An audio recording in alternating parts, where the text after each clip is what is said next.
پیارے بچوں، آج کا موضوع ہے معنوں کے لحاظ سے اسم کی قسمیں۔ معنوں کے لحاظ سے اسم کی دو قسمیں ہیں، اسم معرفہ یعنی اسم خاص، اسم نکرہ یعنی اسم عام۔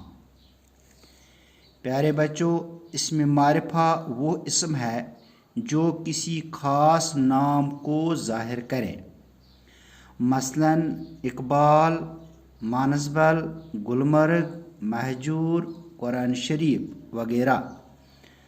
پیارے بچوں، اسم نکرہ وہ اسم ہے جو کسی عام نام کو ظاہر کرے، مثلاً کتاب، درخت، لڑکا، آدمی، قلم۔ پیارے بچوں، یہ سبق اپنی کاپی پر لکھیں تاکہ آپ کو یہ ہمیشہ ذہن میں رہے۔ شکریہ۔